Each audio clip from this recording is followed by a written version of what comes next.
thanks, Emma, for joining us. And obviously, Conexus are launching and have launched the Women in Tech series. And I'm really, really happy to have you on board and participate in this. Really keen to obviously learn more about your journey and for you to share some, highlights and insights on how you've got to where you are today. So I'll let you introduce yourself. Tell us what you do and what you're currently up to at the moment. Thank you, Yaingy. Yeah, so my name's Emma Chambers. So I've worked in tech and business roles probably for about 28 years. And when I've worked in the business roles, it's always been as the sort of technical bridge into the technical team. So that's kind of always been my focus. And the last 9 years, I've worked in the SAP world. So hopefully, probably none of your listeners need an introduction to SAP, and they probably have heard of the system. My last full-time role was with NATS, which is the National Air Traffic Services, working as head of NATS Integrated Business Systems. So those were the systems that kind of brought together the corporate backbone of the system of the organisation, and that was predominantly SAP. So that was when I kind of moved into the SAP world, because I was doing that role for about 8 years. I left NATS in September, having got very heavily involved in the SAP world. I co-chair a couple of user groups, a couple of special interest groups for them, for the UK and Ireland. So the S4HANA special interest group. Again, those who are involved in the world of SAP will know what S4HANA is. And also the Women in SAP group.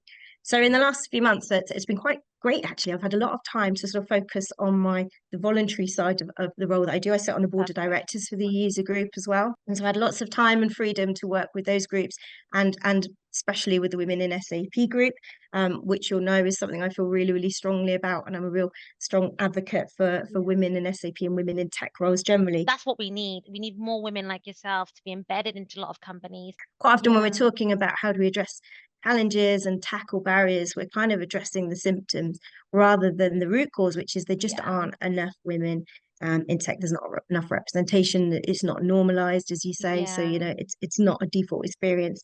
Amazing. So we've spoken previously before, but I've also done my research on your background, and you've you said you've been at NATS for this is 7 to 8 years, I think it was, It was 7 to 8 years, yeah. 7 to 8 years. So that's a significant amount. I can imagine that you've been there for a lot of time, which means that you kind of built your way up. So can you share your journey with us to how you've gotten to where you are today, specifically in this industry, and kind of what made you actually kind of work in this field? Because I think that's the trigger, isn't it? And what, and I guess how you're still in this field today. There must be something going right.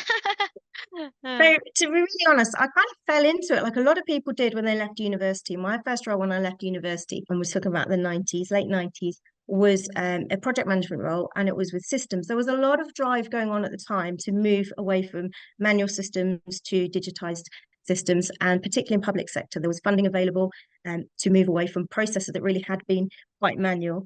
And that's where I started working in local government and moving actually engineering asset management. And I continued working in engineering asset management for about 11 years.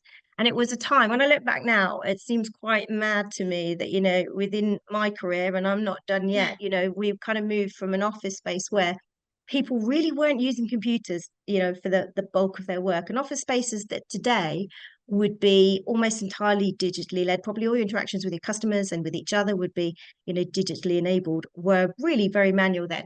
So that's where I started working. We had Y2K looming as well. So that was another big drive to move away from a lot of the old legacy systems onto modern future-proof systems. So for those sort of few years, there were lots and lots of projects available. And that's where I started in project management. And it naturally was in IT systems. And I stayed there. I started in a temporary role that I didn't know if it was going to be what I did forever. And we just went from there. And I did a brief foray into consultancy, but then back into public sector. And I think the real sort of changing point for me, I think, was working a few years later, working in public sector and going through austerity. So I think, desperation is a great innovator, right? So we had to make changes. You have to kind of improve your processes to make them more streamlined. You had to push forward to self-service and digital channels. You had to release resources. You had to release real estate that was expensive. So there was a really big digital shift. And I think, quite often what happened in that time was that the public sector, because they didn't have the comfort of all the extra resources, perhaps, needed to make that shift quite quickly. And what that did, working across so many different, really sort of revolutionary time, but with fewer resources, because I got to work and got exposure across the whole gamut of IT functions, really, from business relationship management and the inception of business cases and building the case for programs to delivering Yeah. programs, delivering change, and then out the other side into running services, continuous improvement, continuing to derive value and change management as well. So that was a kind of moment where I sort of really felt, yeah, my home is in tech because I'm not technical. So Yeah. I think it was a point where it kind of made me realize you don't have to be a deeply technical person. You don't need to be doing a developer or doing coding in order to have a career in tech.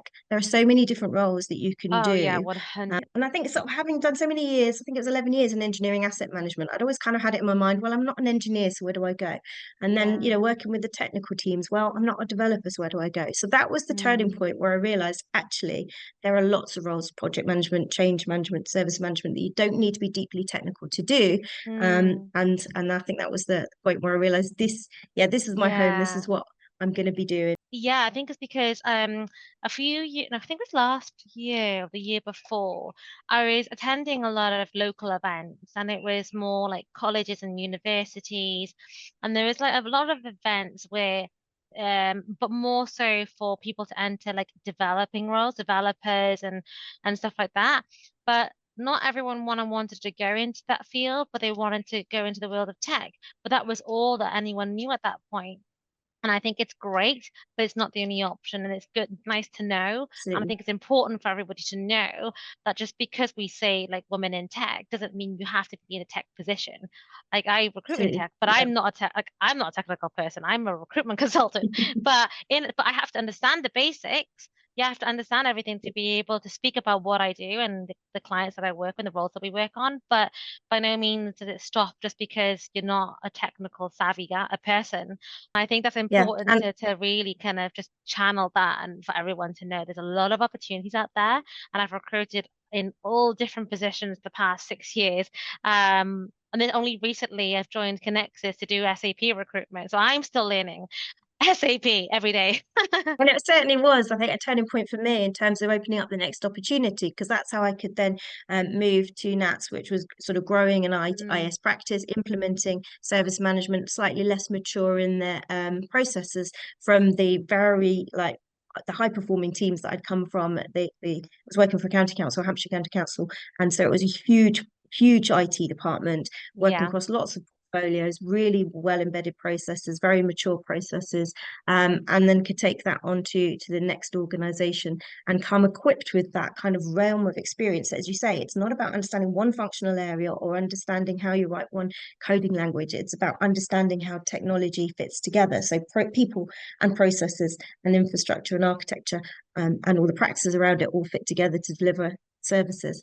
So that was exactly. a really sort of big point for me. So obviously, with the companies that you've worked for, so what's the biggest challenges that you've faced in a perhaps male-dominated kind of industry, and how did you Yeah. overcome those? So I think, yeah, there definitely are challenges. And I think there's also quite a lot of contrast. So when I look at some of the places I've worked that are very sort of much more forward thinking, and particularly working in the public sector, you Yeah, found that a lot of organizations were more forward thinking in their flexible policies, their remote working policies, that when that happened in COVID, I think the new thing was that we were all doing it all at once, all overnight.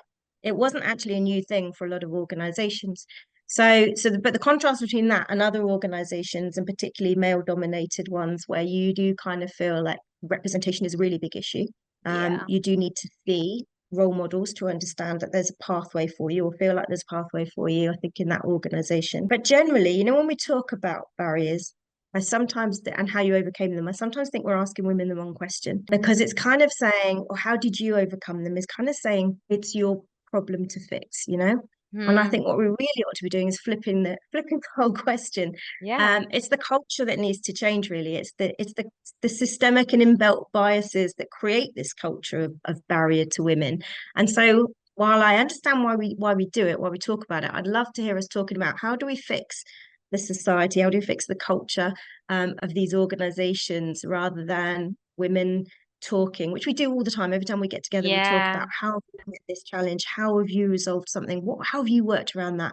And yeah, and wouldn't it be great exactly. to talk about how do we actually remove the inbuilt biases and inbuilt discrimination that create these barriers It's very rather funny than you asking brought that women. up because that's on to my next part. Obviously, for our listeners out there, obviously me and Emma have spoke a lot about the challenges that are in place and how we've overcome them, but how we can influence industries and companies to adopt, I don't know whether that may be programs, mentorships, other sort of groups, anything at all that they can support women to kind of, I guess, progress in their career that they're currently in, and strategies in place that they probably don't have, and what we can do. So obviously Emma is you're part of obviously the women in the SAP group, and things that she can provide advice to and what I can advise my clients in. So that's why we've got together really today is to discuss strategy plans and how we can advise businesses. So leading on to that, I suppose, can you share with us, I guess, maybe ideas or strategies that you've have seen implemented or ones that you've seen this work successfully that you'd recommend companies to adopt? So I think, representation we talked about really matters. So it is why, I think recruitment is a massive part of it to get women in there. But as we've found, women tend to get recruited a lot more equitably now, but they don't get retained, they don't stay, they don't stick around. And, we've found that there is this whole phenomenon of broken rung. So C-suites have got more female representation than they've ever had. It's, something like, I think in the USA and Canada, McKinsey did their report last October and said it was about 28%. So not brilliant, but a lot better than it has been. Yeah. But of course, women of colour vastly underrepresented in that group, but 28%. And graduate recruitment programs seem to be, achieving parity a lot more for particularly for big organisations that have very strong D&I initiatives and work at that in the recruitment. But there's this big gap in the middle. And what these reports are finding is that women at senior manager and director levels, there's fewer of them to start with. Women of colour are particularly underrepresented, and they are leaving at an exponential rate. They're leaving at a much more disproportionate rate than men do. And there are a number of reasons for it. We think, we saw a lot of extra pressure being put onto women in COVID, in the pandemic. We saw burnout being a real thing, the mass resignation, people readjusting their priorities, all sorts of economic crisis, cost of childcare, all sorts of things might be impacting that figure and why they're leaving. So I think we need to look at what are the kind of things that you can help to support, in particular, that sort of middle rung, that great swathe of women, because they're the next leaders of the future. And if they're not retained, we're not going to see those women in the C-suite to come. Yeah. So I think flexible working policies are really important. I would just say make sure they're for everybody. They're not sort of something you say this is for the women, because I think there's a bit of a Yeah, I worrying agree. trend for organizations to say, okay, women, all your problems are sorted now because you've got flexible working.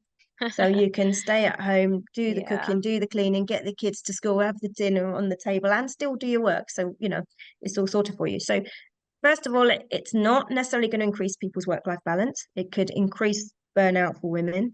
And also, I think a lot of these policies, that well-meaning policies that companies implement in order to support women, they're actually kind of more designed to sustain the status quo of women doing more of the unpaid labor and kind of like keeping that imbalance going. So again, it's not really addressing the root cause of why there's that imbalance to start with, and encouraging more, flexible working policies to be aimed towards men as well as women. And in fact, it's a myth that women are asking for these policies more than men. Study after study has found that it's kind of top of the list for men and women. So we want to kind of, really lean into that and get men to buy into this. Yeah, of Flexible working course. is for families and for individuals, not for Mm. women. I think role models are really, really important, and mentorship. I think you touched on mentorship. It's massively Yeah. important. Provide a mentorship program for women, provide a mentorship program for everybody, but make sure you've definitely got them for women. Make sure you're really transparent about your promotion policies and make them fair and inclusive so that it's not like a closed shop, because quite often that's the feeling, even if it's not reality is that it's a closed shop, and it's an old boys network, and men are getting recruited Yeah. or promoted rather. Have a women's business network, and please fund them, take it seriously, get really sort of make this a serious part of your business, not just okay, we'll let the women get Yeah. together and we'll give them a bit of time over lunchtime to talk about stuff that's important to them. Give them the time to actually invest in the research, the practices that are going to help. Mm, Give them input into decision making policies. Give them executive sponsorship, and make sure they have a voice. So we all know that inclusive, diverse teams work really well for organizations. They're really necessary to be able to produce the products and the services that you want to sell to a marketplace that's diverse. But what mm, I think a lot of people miss out on is their internal policies. So when you're coming up with your own internal services and policies to your employees, are you actually consulting with the Women's Business Network on whether this is a yeah. policy that will support them? Or Yeah. what are you missing because you haven't got that representative voice on that table of people that come up Yeah. with the policies? So I would say make sure they've got executive sponsorship, and make sure they have a voice in decision making. And I think two other things I just touched on are allyship. So it can't just be about the women, Exactly. I driving change agree. themselves. I couldn't And agree again, anymore. take allyship really seriously, and make it a continual practice that people have to show up to every day. Don't just make it Yeah. about International Women's Day where everyone does one post and says, great, we've done our bit for Mm. the women for the year. It's got to be something that you continually, I think, coach allies in, coach everybody in, Yeah. and keep them, sort of maintaining that practice throughout the year. And the last thing I would say that people don't talk about a lot, but I think is a conversation we should be having, is salary transparency. It's a tricky subject. But women will feel more Um, confident that if that there's a place for them in that organization if they know they are not being underpaid in relation to their male peers. I am So so glad you the, raised the this. lack of transparency around salary, it's a real issue, I think. Yeah.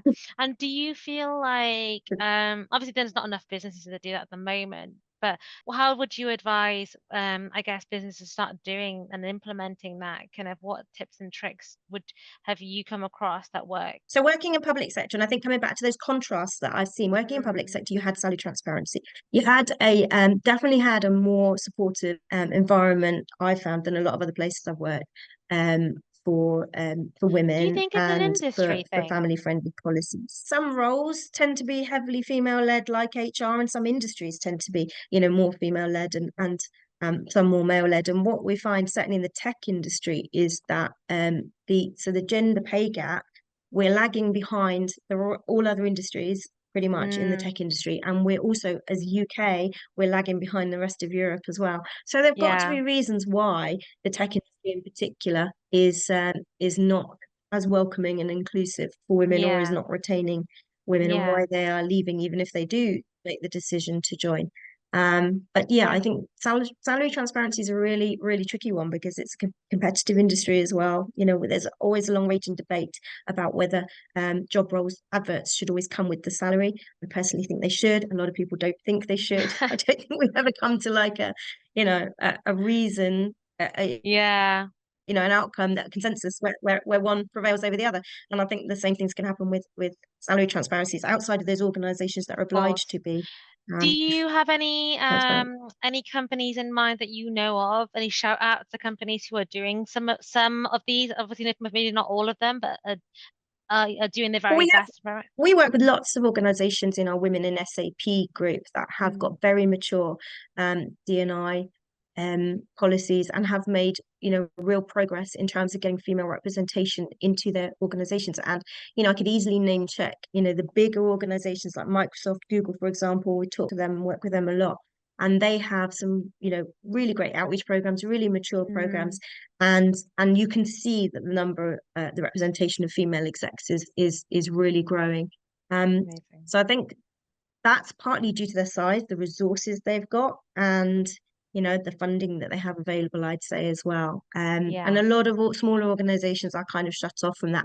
So one of the great things that we find about the women in SAP community that I co-chair is that we can bring together those kind of organizations. So if you work for a really small startup, a small organization, and you haven't necessarily got that structure in place, you can learn lessons from a much bigger organization that's been there, that's Yeah. doing it really well, got very mature in their processes, and you can pick up things to take back into your own organizations. So that's one Yeah. of the real values, I think, of that, the power of that Perfect. network. And I suppose from your experience, I can imagine, especially when you worked at Nats previously before, as a hiring manager yourself, I guess we spoke about the retention of women, but I suppose what were your kind of strategies or kind of what, kind of was your kind of hiring strategy to create this diversity within the group? Yeah. And I think it's a really important thing because I think we all actually think about things we should be doing and we don't do them. And I think we've all got inbuilt biases, unconscious biases that we fall into that trap ourselves. So, I would say we've been fairly traditional in the way that we recruited. And there are lots of things I'd love to see that I haven't yet implemented, but I would like to do it one day, like blind CVs, just like leave off all personal details from CVs. So Ah. you don't know if it's a male or female that's applying, for example. You don't get that You given know away what I particularly. find very, Um, very common?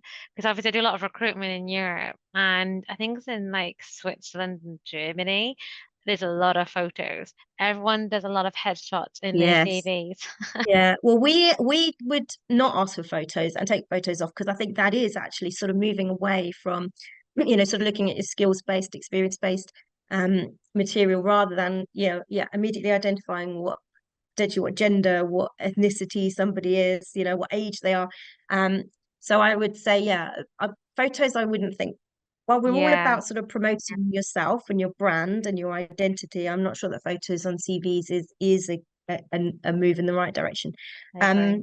But also really addressing the language that you put in your adverts. I think a really good tip is limit. We all know, this is a well sort of a well acknowledged um, sort of truism that men tend to apply for jobs that they may not meet the person spec for, and women are much more cautious and think if I don't tick all of those things on the box, I'm not gonna, on the list, I'm not gonna Yeah, apply for it.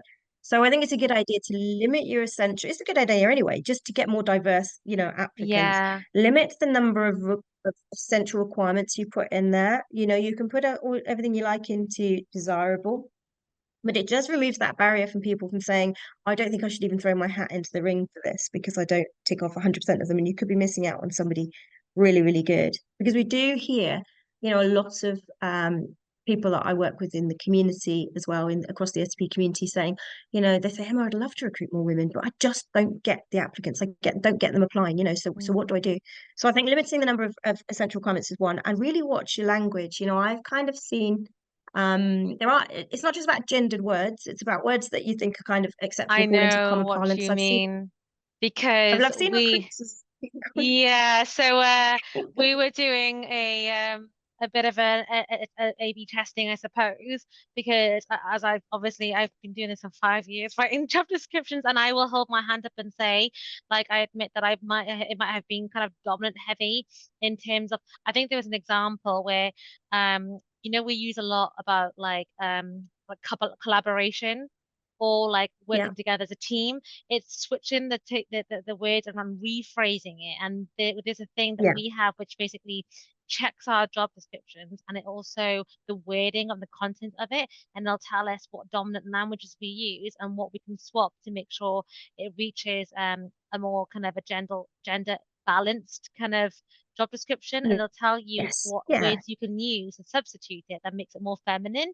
And I learned that whilst running at Conexus, and I thought, wow, I did not know that. But and you wouldn't, I guess I wouldn't have yeah. thought of that, but it makes You a d world of a you difference. don't.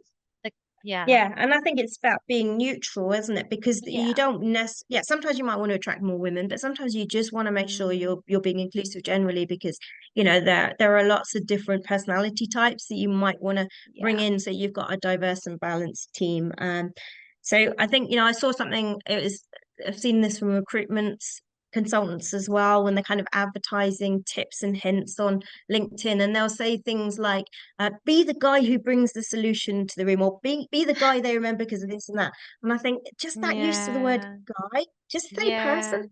yeah, Say, exactly, um, and exactly. because I think it does set up a bit of a subconscious barrier in your head that says, right, they're looking for a man. I think you've also got to be really mindful of the imagery you use when you're on your websites. Mm, Whether you're putting out a job advert, whether you're just talking about your company in general, if you're gonna, put out imagery that makes it look like the kind of people you accept in your organization are one type of people, you're gonna yeah, turn people off. So, put out photographs that show a diverse Yeah, workforce, even if you haven't achieved it yet. exactly, So, exactly. so I think So I things guess, like that are really, really important. so you And obviously also, shared, I was going to say, think about who your recruiter is. true, good point. So think about who your recruiter is, Yeah. and have they got a diverse team, and have you got a diverse Mm. team on your interview panel as well? Because I think all of those make a big difference. It really, really is one that I advise a lot of my clients about is to make sure I always ask when I'm going through like a job position and I qualify and I go through the interview processes to see who's a part of that process and to make sure that they have a woman and a male in there, like both men and women in there, just to make sure for that very reason. So obviously you gave some tips about obviously the job description, which is really helpful even from my perspective and for people out there who candidates out there who are looking for jobs and whatnot.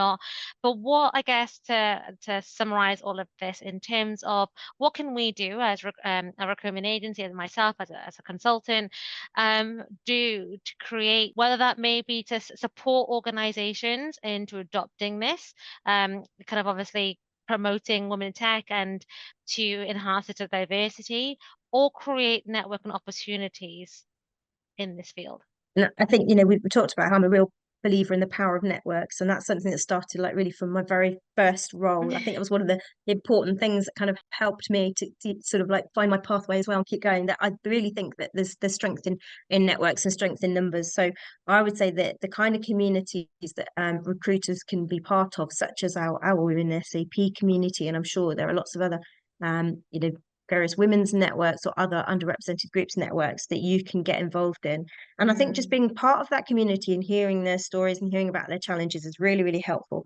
And we've got some great examples of how recruiters are come along to our events and they make connections, not just with the women that are, seeking their next role, but also the recruiters who may be struggling, the hiring managers who are saying, I'm finding it difficult to find female applicants, for example, or just generally diverse applicants.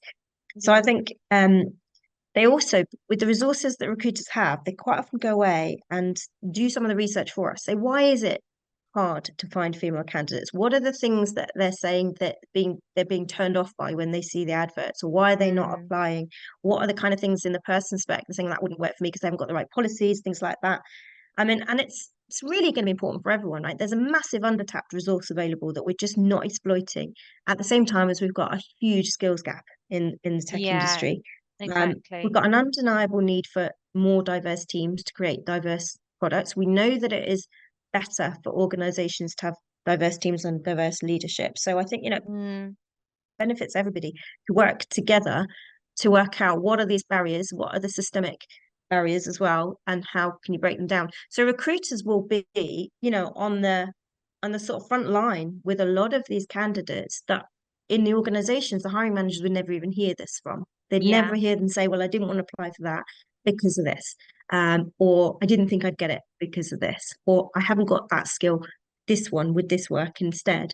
So it's yeah, those kind of conversations I think are really, really vitally amazing. important. If you haven't got a women's business network in your own organization, then do, create one, seek out the sponsorship for it. If you need help to sort of, explain to people why they're important, there is a wealth of information online. There's a wealth of studies that show why it's important for organizations to be diverse and to retain not just women, but other underrepresented groups.